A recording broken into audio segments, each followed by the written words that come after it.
Amigos, amigos y amigas que entraron ya en sintonía, estamos nuevamente saludándolos a todos y todas en estos momentos que vive el mundo, que vive el planeta, que viven los pueblos de la Tierra, un momento bastante importantísimo y que obviamente es relativo, ¿no? De acuerdo a lo que cada quien piense y de acuerdo a donde cada quien se sitúe en estos momentos, pero hay algunos indicadores que nos tocan a todos, ¿no? A todos independientemente de donde estemos. Y de ahí pues vamos a saludar ya directamente, nos vamos para Centroamérica con nuestros analistas por aquel lado, y así vamos a estar, nos vamos después para Europa y estamos nuevamente en el continente americano.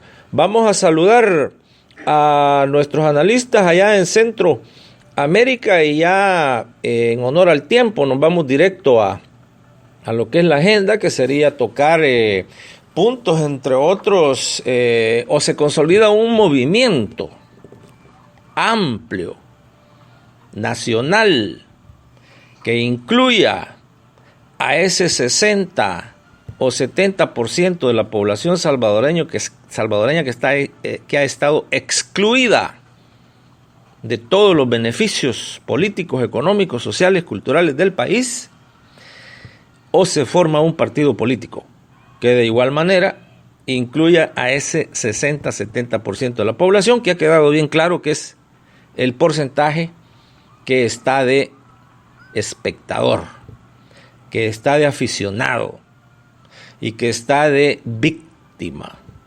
En un país que ya lleva históricamente muchos años de una represión institucionalizada, un control político autoritario y una clase político-económica que cada vez más, ante muchos ojos, se ve que sigue creciendo y haciéndose más fuerte. Ha quedado señalado ya entonces en la coyuntura global, en varios países, no solamente de América, sino que del mundo entero, que cuando se forman movimientos que abarcan a todos esos porcentajes, sectores de la población que históricamente han sido aislados, hay cambios.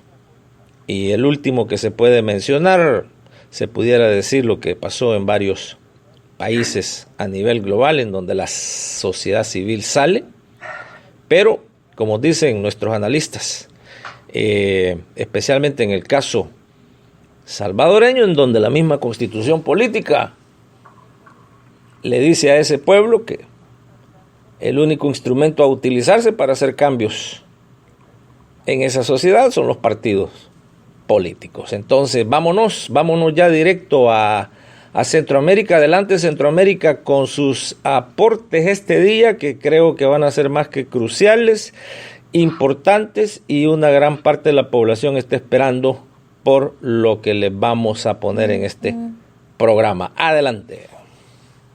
Bueno, buenas tardes. Saludos de Salvador Duarte, desde El Salvador, Centroamérica. Esperando que las cosas se conformen de acuerdo a la justicia y a la voluntad del pueblo salvadoreño. Si vamos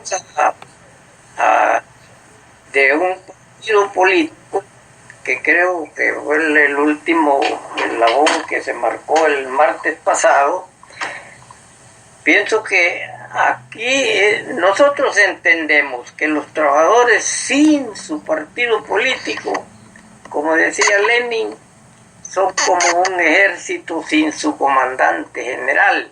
Y eso es tan cierto que por eso es que sin esa organización política venimos siendo arrastrados desde hace siglos hasta donde los políticos corruptos, que sí forman con gran facilidad sus partidos, han llevado al pueblo a tal grado de abandono total, discriminación, que hasta este momento pues nuestros pueblos no han aprendido gran cosa en cuanto al reclamo a sus derechos. Es decir, teniendo un marco jurídico, un marco constitucional que aunque sea un par de artículos podrían ayudarnos, ni eso hemos tenido la capacidad de utilizarlo.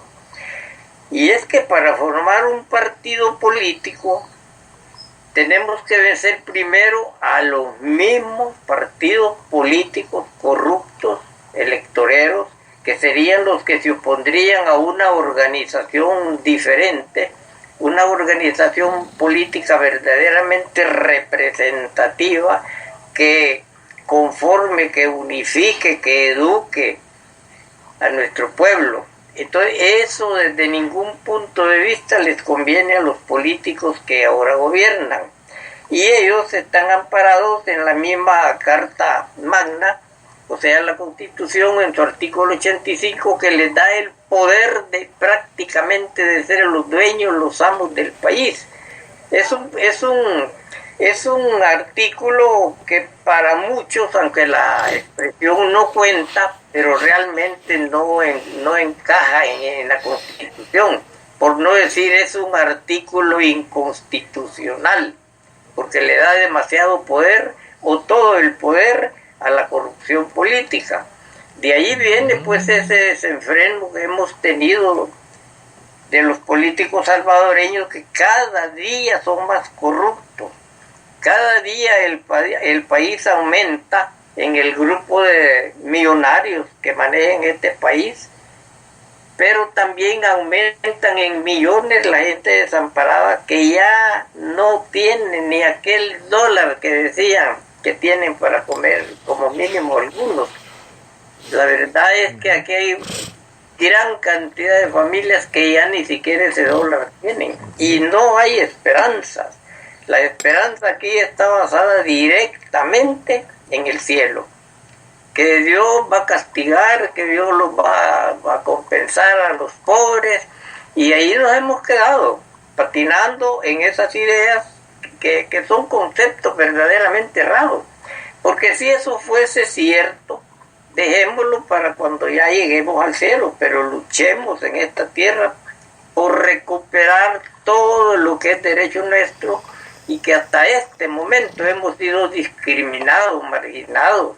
La economía de este país está en manos de unos pocos cuantos que se hartan, mientras millones viven de las migajas que ellos botan. Me quedaría aquí porque hay cosas que indignan mucho, y tal vez en otra ocasión lo tengo escrito también en otro cuaderno para explicarlo mejor. Pero lo cierto es que los trabajadores necesitan una institución que los eduque, y indudablemente es el partido político, que no necesariamente tiene que ser un partido. Podría ser lo que tú decías, ¿verdad? Un movimiento amplio, un movimiento que esté regido por un documento, un documento reivindicativo que lo apoye el pueblo. Eso sería una idea pues que es la que se está analizando ahora, se está estudiando, a ver si da resultado. Gracias. Amigos y amigas, estamos escuchando entonces, gracias por todos sus mensajes acá. Estamos dándole, obviamente no los ignoramos, estamos dándoles lectura, y precisamente de ahí vienen las ideas de estos programas. Bien, El Salvador es un país que ya desde hace muchos años siempre ocupa, de hecho, en el mismo Estados Unidos ha ocupado noticias en primeras planas de grandes periódicos. No nos vayamos ya muy lejos, quedémonos en los 80s, en donde El Salvador pasa a ser país noticia en el mundo, como al desplazar, al menos por los primeros años de esa década de los 80, al desplazar a Israel como el país número 1 per cápita en recibir más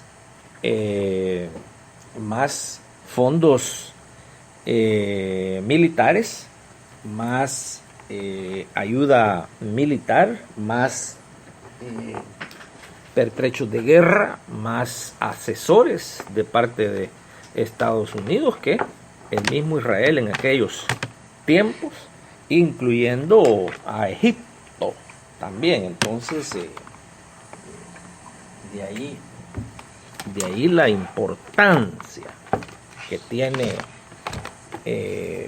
lo que para muchos pudiera ser insignificante, la importancia que tiene ese pequeño territorio de menos de 23.000 kilómetros cuadrados, ya que es un pequeño pedazo de tierra que no pasa, de acuerdo acá a la información que vemos, los 22.000 kilómetros cuadrados, pero ha pasado a ser noticia.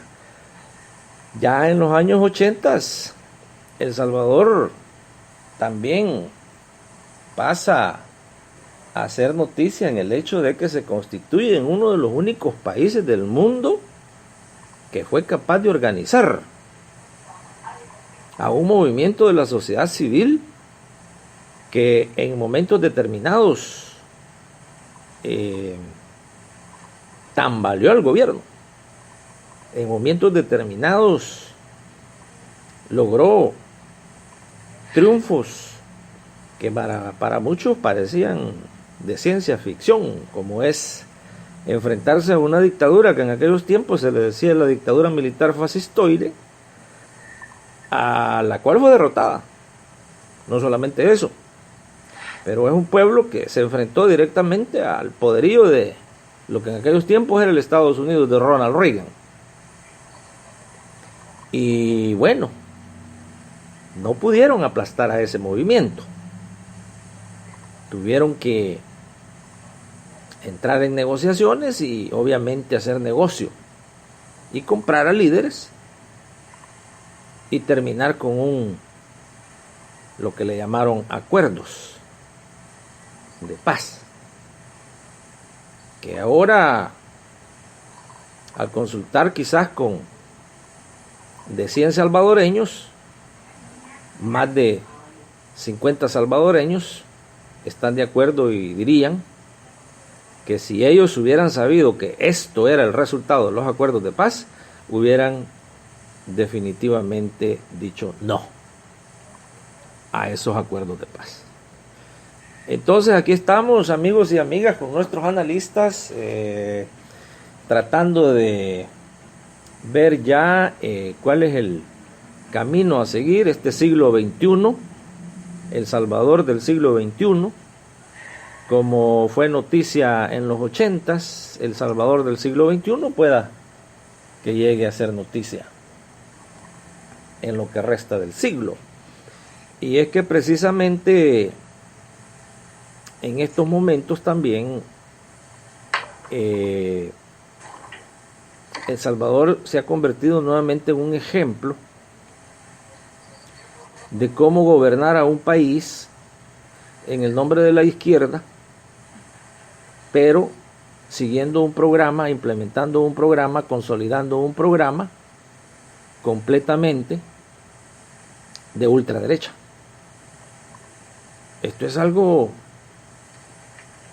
que muchos todavía no se explican, ¿no? Muchos ajenos a la realidad salvadoreña. ¿Cómo puede ser que un partido denominado de izquierda puede estar ahorita implementando un programa radical de una derecha que, lejos de ser perjudicada en los últimos años, ha visto sus ganancias